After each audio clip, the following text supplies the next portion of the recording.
Video कॉन्फ्रेंसના Gujarat માધ્યમથી के मुख्यमंत्री श्री विजय रूपाणी जी, सुप्रीम कोर्ट के justice MR. Shah ji, Gujarat high court के चीफ जस्टिस श्रीमान विक्रमनाथ जी, गुजरात सरकार के मंत्रीगण, गुजरात हाई कोर्ट के सभी सम्मानित जजेज, भारत के सॉलिसिटर जनरल भाई तुषार मेहता जी, एडवोकेट जनरल गुजरात श्री कमल त्रिवेदी जी, बार के सभी सम्मानित सदस्यगण, देवी और सज्जनों, गुजरात हाई कोर्ट की डायमंड जुबिली के इस अवसर पर आप सभी को बहुत बहुत बधाई।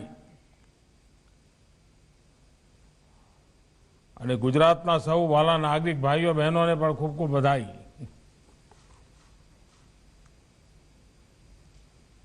पिछले 60 वर्षों में अपनी कानूनी समझ,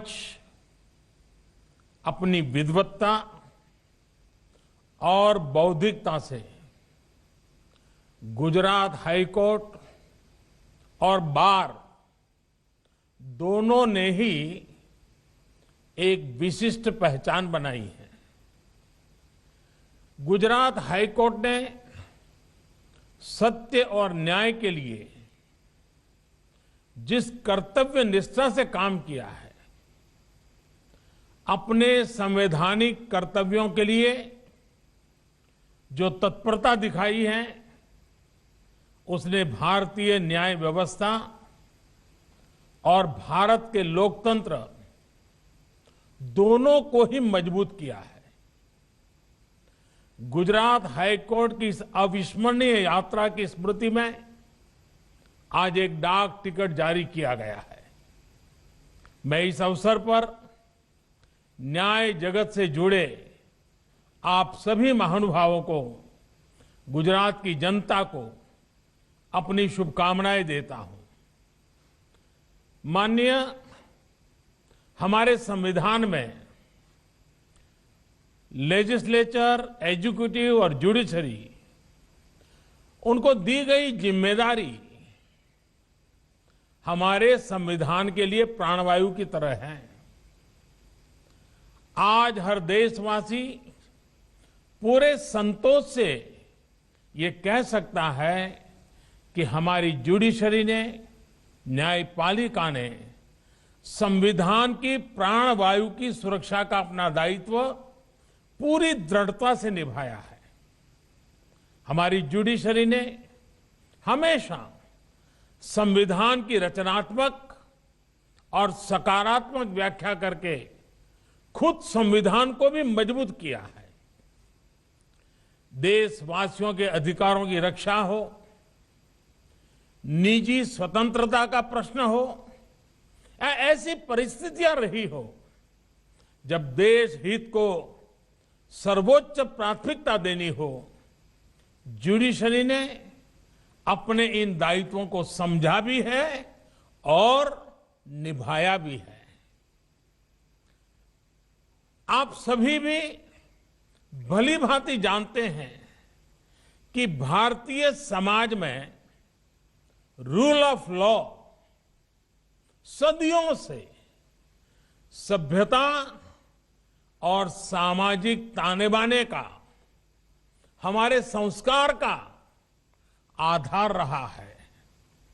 हमारे प्राचीन ग्रंथों में कहा गया है, न्यायमूलम सुराज्यम स्यात्, यानी सुराज्य की जड़ ही न्याय में है, रूल ऑफ लॉ में है।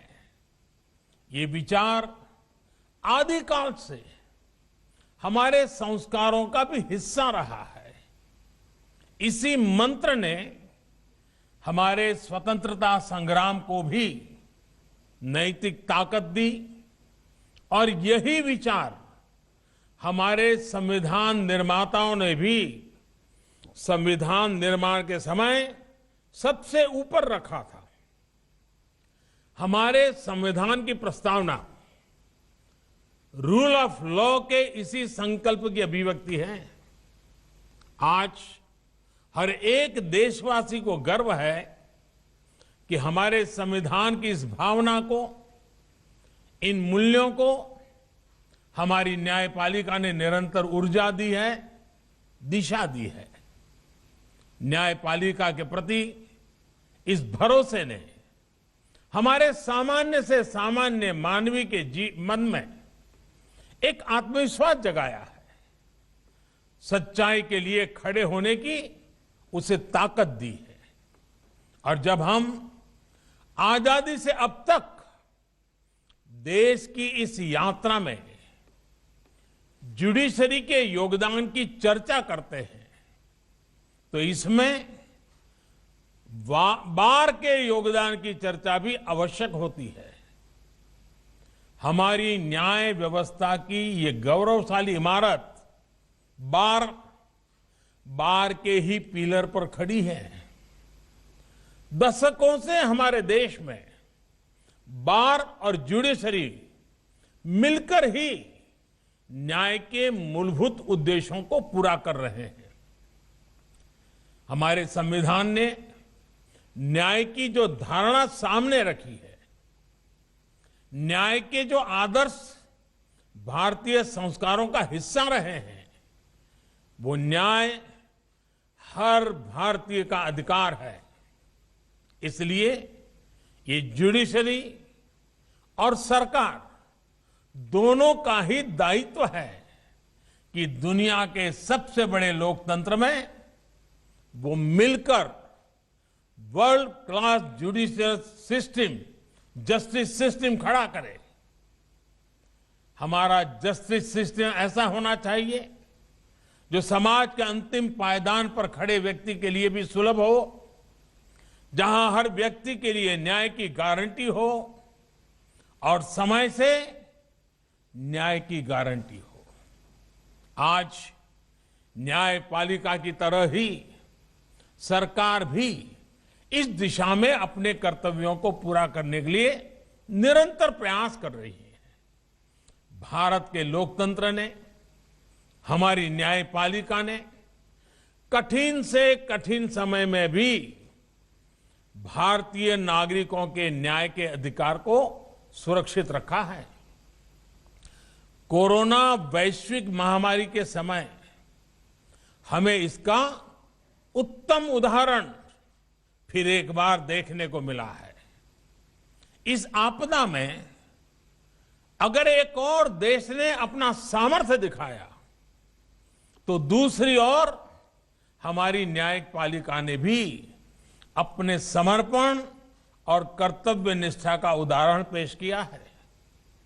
गुजरात हाईकोर्ट ने जिस तरह लॉकडाउन के शुरुआती दिनों में ही वीडियो कॉन्फ्रेंस से सुनवाई करना शुरू कर दिया, जिस तरह एसएमएस कॉल आउट, मुकदमों की ई फाइलिंग और ईमेल माय केस स्टेटस की सेवा शुरू की गई, कोर्ट के डिस्प्ले बोर्ड की यूट्यूब पर स्ट्रीमिंग शुरू की गई, हर दिन जजमेंट्स और ऑर्डर्स वेबसाइट पर अपलोड किए गए। इन सब ने यह सिद्ध किया है कि हमारा जस्टिस सिस्टम कितना एडेप्टिव है और न्याय के लिए उसके प्रयासों का विस्तार कितना ज्यादा है। मुझे बताया गया है कि गुजरात हाईकोर्ट तो इस दौरान कोर्ट प्रोसीडिंग की लाइव स्ट्रीमिंग करने वाला भी पहला कोर्ट बना है और ओपन कोर्ट की जिस अवधारणा पर लंबे समय से चर्चा होती रही है, उसे भी गुजरात हाईकोर्ट ने साकार करके दिखाया है। हमारे लिए ये संतोष का विषय है कि कानून मंत्रालय ने e courts integrated mission board project के तहत जो डिजिटल इंफ्रास्ट्रक्चर को खड़ा किया था, उसने इतने कम समय में हमारे कोर्ट्स को वर्चुअल कोर्ट के तौर पर काम करने में मदद की। डिजिटल इंडिया मिशन आज बहुत तेजी से हमारे जस्टिस सिस्टम को आधुनिक बना रहा है। आज देश में 18,000 से ज्यादा कोर्ट्स कंप्यूटराइज हो चुकी हैं। सुप्रीम कोर्ट से वीडियो कॉन्फ्रेंसिंग और टेली कॉन्फ्रेंसिंग को लीगल बात से अभी ई प्रोसीडिंग में तेजी आई है। ये सुनकर हम सभी का गौरव बढ़ता है कि हमारा सुप्रीम कोर्ट खुद कोविड के टाइम में ज्यादा वीडियो कॉन्फ्रेंसिंग सुनवाई कर चुके हैं। केसेस की ई फाइलिंग इसकी सुविधा ने भी ईज ऑफ जस्टिस को एक नया आयाम दिया है। इसी तरह आज हमारी अदालतों में हर केस के लिए एक यूनिक आइडेंटिफिकेशन कोड और क्यूआर कोड दिया जा रहा है। इससे न केवल केस से जुड़ी हर जानकारी हासिल करने में आसानी हुई है, बल्कि इसने नेशनल जुडिशियल डेटा ग्रिड की भी एक प्रकार से मजबूत नींव रखी है। नेशनल जुडिशियल डेटा ग्रिड के जरिए लॉयर्स और लिटिगेंट्स केवल क्लिक मात्र से सभी केसेस और ऑर्डर्स देख सकते हैं। ये ईज ऑफ जस्टिस न केवल हमारे नागरिकों के ईज ऑफ लिविंग को बढ़ा रहा है, बल्कि इससे देश में ईज ऑफ डूइंग बिजनेस भी बढ़ा है। इससे विदेशी निवेशकों में ये भरोसा जगा है कि भारत में उनके न्यायिक अधिकार सुरक्षित रहेंगे।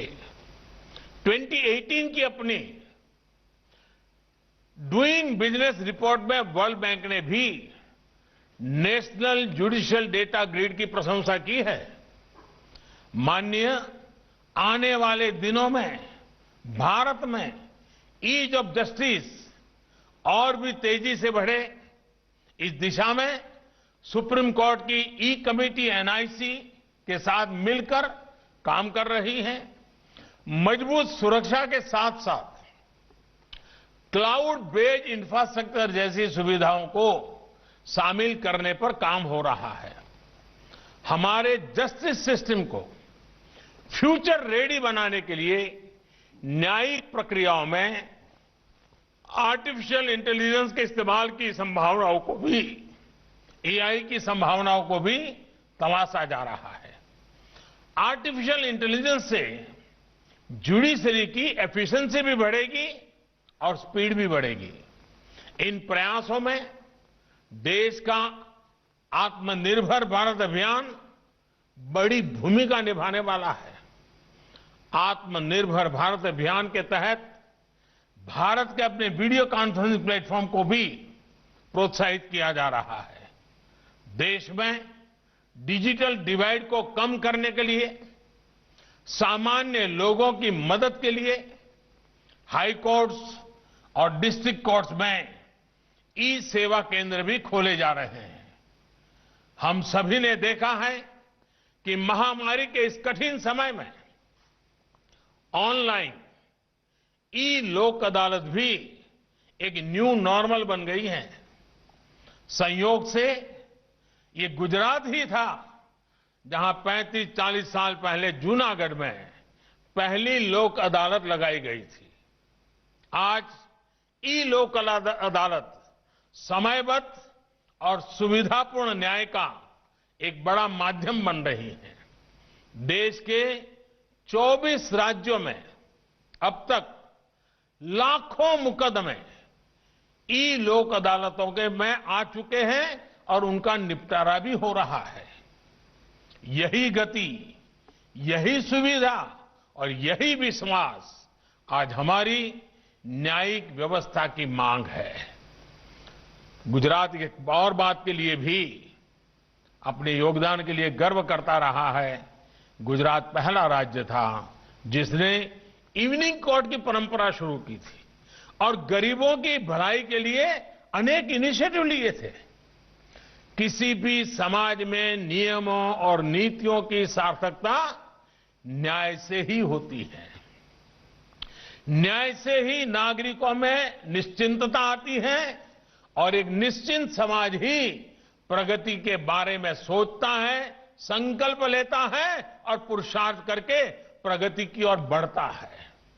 मुझे विश्वास है कि हमारी न्यायपालिका से जुड़े आप सभी वरिष्ठ सदस्य हमारे संविधान की न्याय शक्ति को निरंतर सशक्त करते रहेंगे।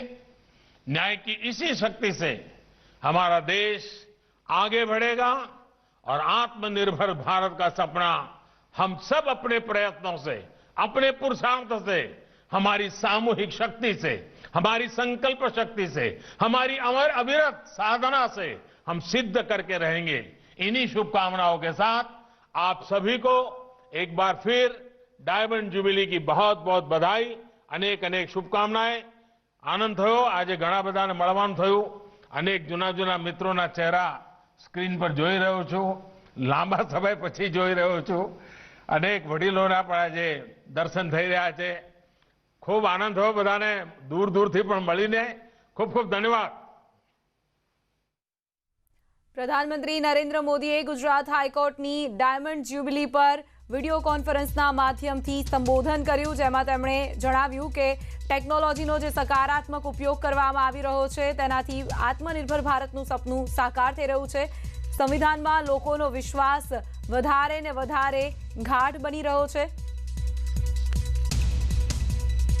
તો પ્રધાનમંત્રી નરેન્દ્ર મોદીએ પોતાના સંબોધનના અંતમાં જૂના મિત્રોને પણ યાદ કર્યા। યાદગીરી માટે ટપાલ ટિકિટ બહાર પાડવામાં આવી છે। તેમણે જણાવ્યું કે ગુજરાત હાઈકોર્ટની એક વિશેષ ઓળખ છે। સાથે જ તેમણે ટેકનોલોજીની વાત કરતા કહ્યું કે ન્યાયતંત્રમાં પણ ટેકનોલોજીનો સકારાત્મક રીતે ઉપયોગ કરવામાં આવી રહ્યો છે। સામાન્ય જનતા છે જેને પણ હવે ન્યાયતંત્રમાં વિશ્વાસ વધારે ને વધારે બેસી રહ્યો છે।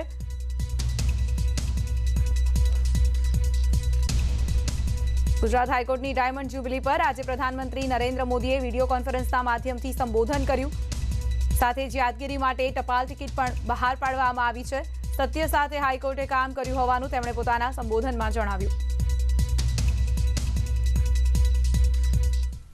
અને હવે નજર કરીશું